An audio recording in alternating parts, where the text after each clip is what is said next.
Eu quero controlar tudo, tudo. Como é que é isso na astrologia? Meu nome é Sérgio Seixas, do grupo Terra de Rudá, e hoje queria trazer um assunto muito recorrente no consultório, que é a síndrome de Deus, né? As pessoas que querem controlar tudo. Normalmente, ou melhor, em via de regra, assim, é o elemento terra que tem esse projeto onipresente de controlar tudo, né? Sol em Virgem, Lua em Virgem, Ascendente Virgem, o planeta que rege o próprio mapa em Virgem, ou em Capricórnio também, pontos dominantes em Capricórnio, em Touro também. O elemento Terra tem muito a ver com esse aspecto pragmático, lógico, racional, objetivo, funcional, e de repente, para uma pessoa que é majoritariamente Terra, às vezes não tem nem o signo de Terra, mas ela tem a casa 6, ou a casa 10, ou a casa 2, é muito ativada, né? E a pessoa não sabe disso, mas tem uma espécie de quase compulsão em controlar, porque não raro essas pessoas identificadas com o elemento terra, ainda que inconscientemente, podem achar o povo de água um pouco zen demais, vamos dizer assim, né? O povo de ar também pode. O pessoal da Terra pode achar o povo de ar assim meio disperso, meio desligado também. E o de fogo hiperativo, querendo fazer e acontecer, e fica com a sensação de que os de terra têm um senso de maior administração. Isso tudo é verdade do ponto de vista técnico, cada caso é um caso, cada mapa é um mapa. Às vezes a pessoa é de Virgem ou de Capricórnio, ou Lua em Virgem Capricórnio, ou ascendente, né? Mas tem uma série de outros aspectos em água, em terra, em fogo, né, em casas de água, de fogo, de ar, então isso tudo vai modificando, né? Mas evidentemente que esse projeto de controle é um projeto fadado ao erro, né? Fadado ao fracasso, né? Imagina se alguém controla. A gente tem essa falsa sensação, essa falsa impressão, porque talvez o outro não pense nisso, não pense naquilo, não é tão disciplinado, não é tão focado, não consegue fazer um projeto a curto, médio e longo prazo, ele se enrola, ele se perde, ele se dispersa. Sim, e o elemento terra, por exemplo, ele é muito bom para realizar coisas no mundo, né, tangível, concreto, objetivo, e que são coisas importantes, fundamentais, né? A coisa fica meio complicada quando se projeta essa natureza no campo das emoções, dos sentimentos, dos afetos, até mesmo da espiritualidade. A gente encontra pessoas que têm uma busca espiritual genuína, mas são impregnados de um pragmatismo, de uma objetividade, de um realismo, até eu diria quase de um ceticismo, né?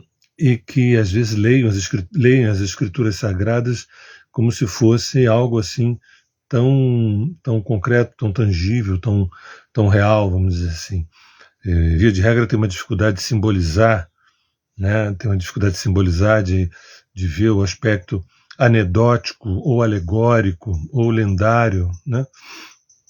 Então, e o medo da loucura também, né? Muitas vezes esse desejo de controle acaba tentando esconder o medo da loucura, o medo de enlouquecer. Olha, se eu não tiver os pés no chão, não tiver os olhos bem abertos, se eu começar a dar muita vazão para as minhas emoções, para os meus sentimentos, né, e o barco vai afundar, a coisa vai...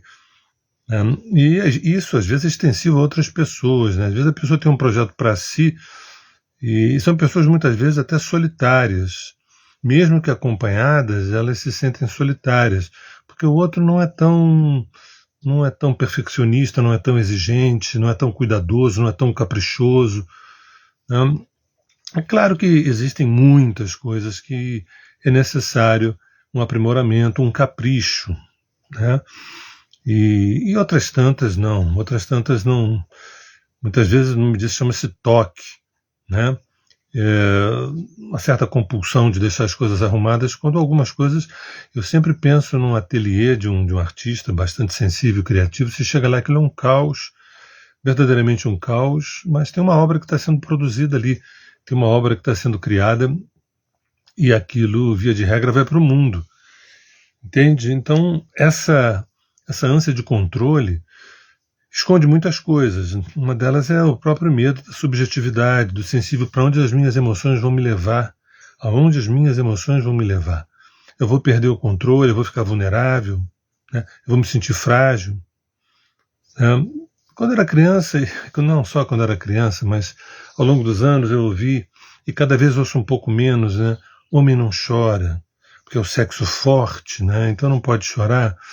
Quer dizer, essa baboseira toda, de alguma forma, por mais que a gente ridicularize hoje, né, ainda está um pouco entranhado, não só nos homens, mas nas mulheres também, porque as mulheres que expressam muitas emoções são histéricas, entende? São patéticas. Na clínica eu percebi também que a vulnerabilidade bem acolhida, bem nutrida, bem honrada, eu poderia dizer que é um tesão.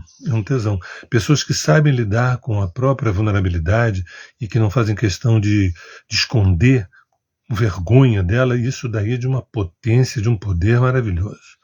E a vulnerabilidade fala que, olha, se eu controlasse tudo, eu não me sentiria vulnerável. Se eu controlasse absolutamente tudo, né, parece que está tudo nas minhas mãos. Isso é conversa fiada. A gente tem 1000 exemplos ao longo da vida, o maior de todos é a própria morte, e muitas vezes a própria doença também, né? E mais ainda, nas relações de intimidade, o tempo do outro, o tempo de resposta, o tempo de maturação, o tempo de digerir um determinado evento, o tempo da performance do outro, que para uma pessoa assim, controladora, e aí nesse momento eu já estou dizendo que não é só o monopólio do elemento terra, o elemento terra, do ponto de vista teórico, do ponto de vista conceitual, ele induz esse aspecto de gestão, de administração, vamos dizer assim. Mas tem um momento que você vai encontrar em todos os elementos, fogo, água, ar, em maior ou menor grau, esse anseio de ter um controle sobre a situação, né? E dá uma sensação de poder, né? Dá uma sensação de poder, e de que realmente as coisas estão saindo com uma certa competência. E se você demonstra competência no mundo, olha, tudo de bom. Talvez eu seja uma pessoa passível de ser desejada, passível de ser amada, né? Mas, na verdade, o que eu observo também na clínica é um pouco o oposto disso, sabe? Pessoas que acabam se sentindo aderidas a esse projeto de controle, né? Controlar as coisas, às vezes controlar as pessoas, controlar filho, controlar marido, controlar esposa. E o controle às vezes perde um pouco a dimensão, vai para a questão às vezes da possessividade, da posse. Entra num nível de loucura, né? Lembrando que, do ponto de vista técnico também, esse eixo de Virgem-Peixes é um eixo muito singular nas doenças mentais. Esse eixo Virgem-Peixes, né? Peixes, na melhor das hipóteses, fala da psicologia, da espiritualidade, da relação com a natureza, do subjetivo, do sensível, das artes, do audiovisual, mas fala também da loucura, né? Da loucura, quer dizer, eu não dou conta dessa minha subjetividade, eu não tenho um ego que consiga fazer a gestão desse oceano que mora em mim, dessa catarata que mora em mim, dessa cachoeira que mora em mim. E aí, muitas vezes, constrói-se um ego repressor para botar tudo no lugar. E aí acabar projetando nos outros também, projeta na família, nos amigos, na profissão, achando que está fazendo, na verdade, um bem, quem sabe um bem para a humanidade. Quando, na verdade, a pessoa pode estar se borrando de medo da sua subjetividade, do seu lado sensível, do seu lado profundo. Olha, eu não sei se eu começar a dar vazão a esse meu lado mais sensível, eu posso me enrolar, posso me perder.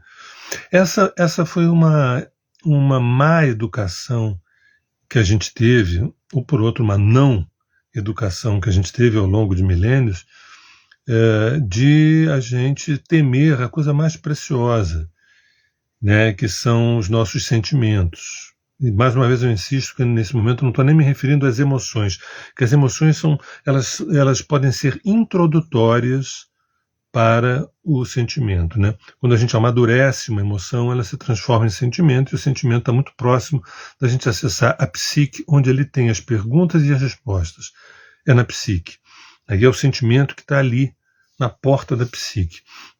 E a gente passou milênios e milênios desqualificando. E uma forma concreta de fazer isso também é massacrar o feminino, desrespeitar o feminino.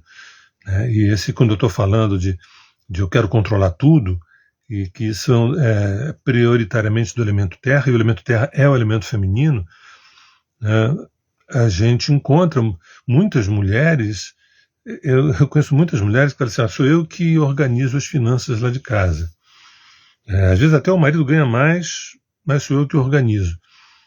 E a mulher, né, e o feminino, né, estão muito próximos do solo, do chão, da terra, de Gaia, que é um elemento extremamente tangível. Um elemento de maior gravidade, de maior centro de gravidade, quanto mais a gente se aproxima do centro da Terra. E isso, claro que tudo na medida é maravilhoso. Você ter um senso de realidade, saber onde está pisando, não ultrapassar determinados limites que são perniciosos para você, isso é maravilhoso. Isso é sintoma de bom senso, de razoabilidade, de maturidade. Mas às vezes é de medo.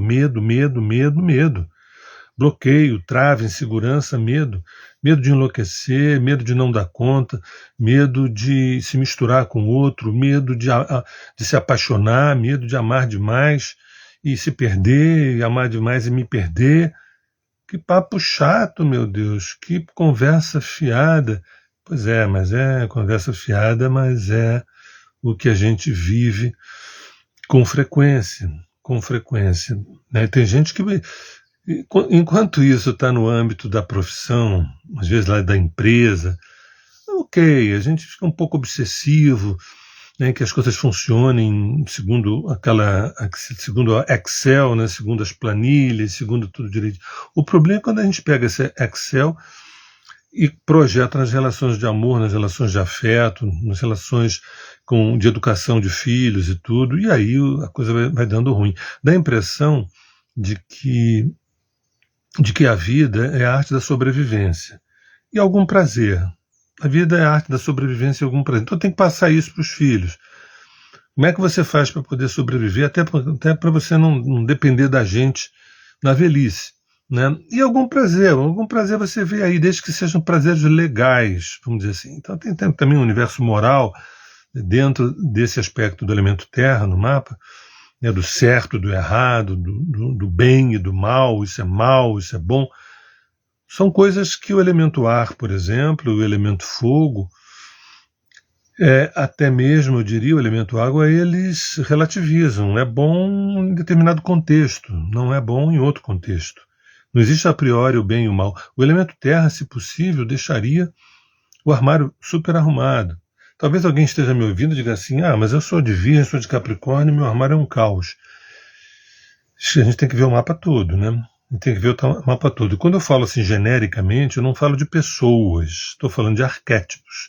Estou falando de uma teoria que ela funciona enquanto símbolo, enquanto arquétipo, não enquanto pessoas.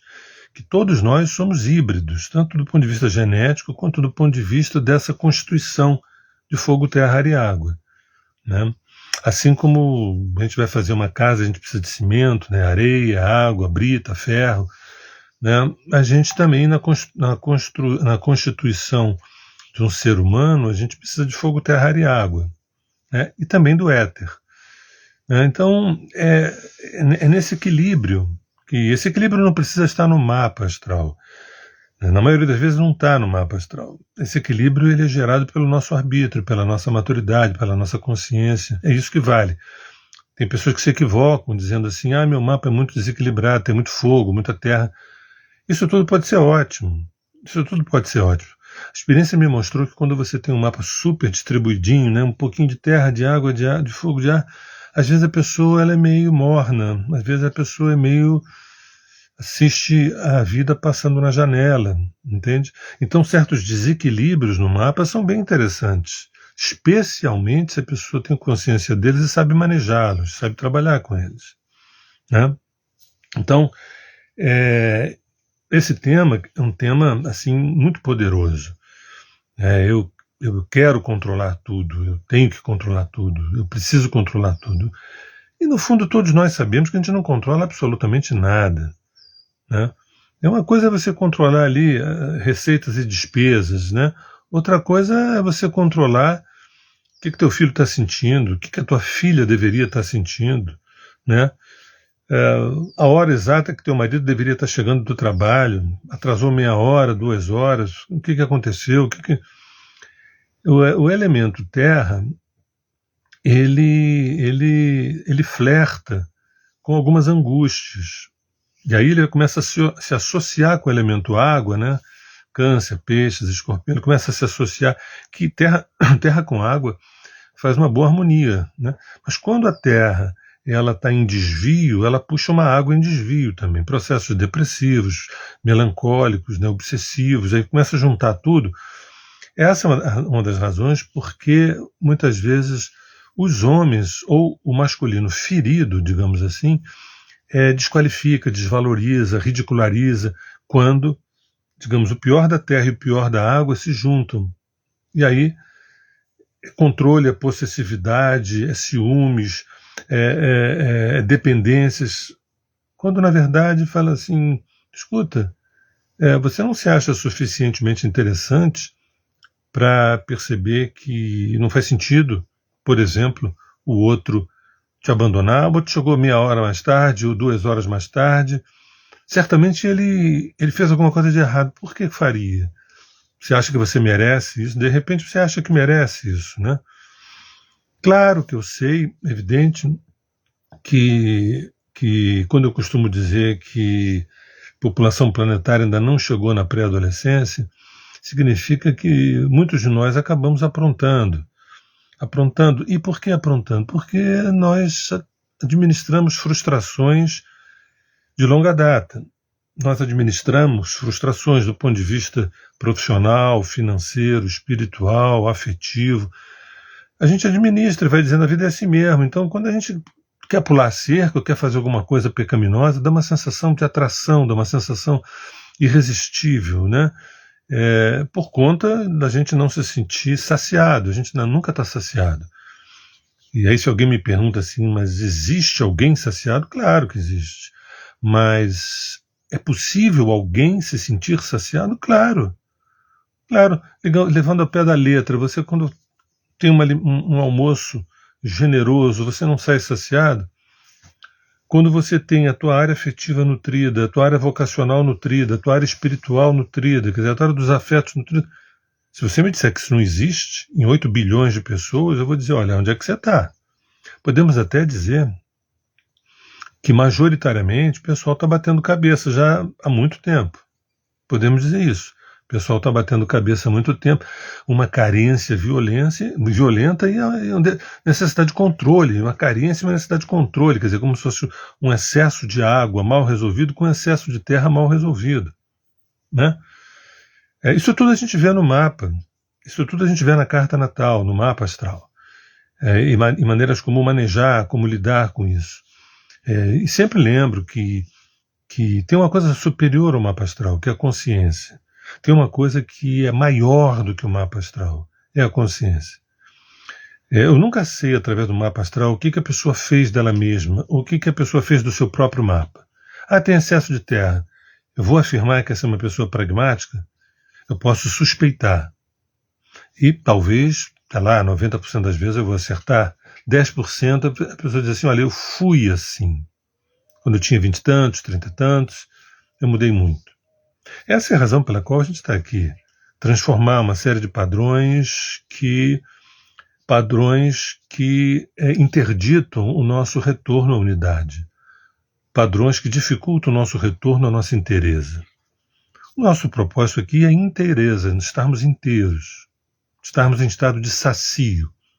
E ainda que falte, porque, por exemplo, você pode sair de uma mesa onde você almoçou bastante bem, mas aquele condimento, ou aquele prato, ou aquela sobremesa que você mais ama, não estava ali. E você saiu totalmente saciado. Eu adoraria que a sobremesa que eu mais amo, puxa, mas não tem. Vou sair com fome? Vou sair triste? Nada, estou completamente saciado.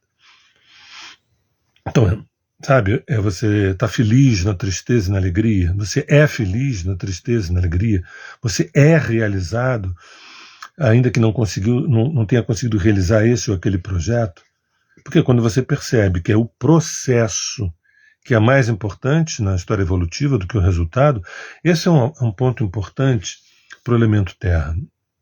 Que o elemento terra é a coisa do controle, né? Quero controlar tudo. Ele se pauta muito pelo resultado. Tem um objetivo, tem um projeto e um resultado. Quando entra o elemento água na história, né, e entra o ar também, que começa a fazer uma elaboração desse projeto pragmático, desse projeto de resultados objetivos, a gente vai vendo aos poucos que o que conta é o processo. O que eu aprendi, o que eu cresci, o que me mobilizou, o que aconteceu dentro de mim, assim, qual foi a ordenha que eu fiz dessa jornada, desse processo. Eu desejei que o resultado fosse X. O resultado saiu Y, mas eu vou te contar que eu me transformei num ser humano ainda mais interessante a partir disso. Algumas derrotas gloriosas e algumas vitórias justas. Isso tudo é uma pedagogia, o que a gente chama no 639 de pedagogia dos afetos. Porque a gente é encaminhado para a coisa da caixinha, né? E esse não é um privilégio só do elemento terra, não. A gente pode botar na caixinha, né, as carências aquáticas, a gente pode botar na caixinha as ansiedades aéreas, e pode botar na caixinha também as compulsões por fazer, por extroverter, fogosamente falando. A gente vai encontrar agentes de muita fuga. Um dos elementos terra que é mais assim, difícil para as pessoas é que, via de regra, terra não foge, terra se compromete, que é uma palavra maravilhosa. Comprometimento é uma palavra maravilhosa, experiência maravilhosa. O elemento terra não tem vocação a princípio, né, do ponto de vista simbólico, não tem vocação para encher o saco, vou largar. Não. Aí o elemento ar, o elemento fogo, que são elementos masculinos, que têm uma genética nômade, escuta, enchi o saco, piquei a mula, fui embora. Entende? E a terra, via de regra, não se permite isso. Por outro lado, também, às vezes pode ficar anos e anos e anos empurrando com a barriga uma relação que já deveria ter sido enterrada anos atrás. Porque tem a coisa do apego, tem a coisa do medo, ruim com ele, pior sem ele, né? Então, tudo isso está em torno do tema do eu quero controlar tudo, né?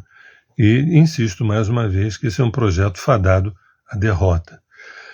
Bem, esse é um assunto que vai longe, né? Vai longe porque é bastante da nossa história.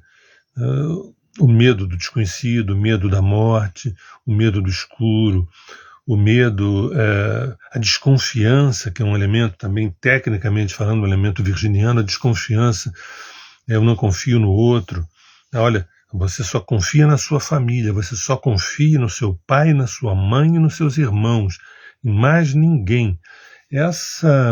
Essa educação é uma educação perniciosa, é uma educação que estimula o desvio, estimula o ceticismo. E as pessoas podem até dizer, eu acredito em Deus, eu sou católico, eu sou isso, sou aquilo, mas tem um pragmatismo afetivo que coloca em xeque toda a sua espiritualidade. Toda a sua espiritualidade. Né? Quer dizer, a ideia de surfar o fluxo, de confiar, de se entregar, né? E se perceber que você se entregou e deu ruim, você tem elementos para fazer uma avaliação desse processo e não repetir esse mesmo erro. A questão é que, na verdade, nós temos uma certa inapetência reflexiva. Esse é um conceito que a Terra de Rudá trabalha, é um dos conceitos que a Terra de Rudá trabalha, é a tal da inapetência reflexiva, que significa o quê? Sabe quando alguém te oferece um pudim, um brigadeiro? Não, obrigado, eu acabei de almoçar, não, obrigado. Mesma coisa, escuta, você gostaria de refletir sobre um assunto? Não, obrigado, agora não. Você gostaria de pensar, refletir, elaborar sobre um determinado assunto? Não, não, obrigado, agora não, estou satisfeito. É o tal da DR, né? DR, então, na ausência desse apetite reflexivo, a gente tenta amarrar as coisas, controlar as coisas. E aí, olha, a gente está empurrando com a barriga mais várias encarnações pela frente, porque o processo de ascensão não fala disso. O processo de ascensão não fala disso. Quando a gente um belo dia, sabe Deus quando, né, a gente ascender, a gente já, para isso acontecer, a gente vai estar bem mais leve das malas pesadas que a gente se autoimpôs. Malas pesadas no sentido do controle, por exemplo. Tá? Existem várias malas, mas hoje o nosso assunto aqui é eu quero controlar, eu preciso controlar tudo. É a ponto até de pessoas poderem ter prisão de ventre com isso. Né? Tanto a prisão de ventre quanto a diarreia são temas desse controle.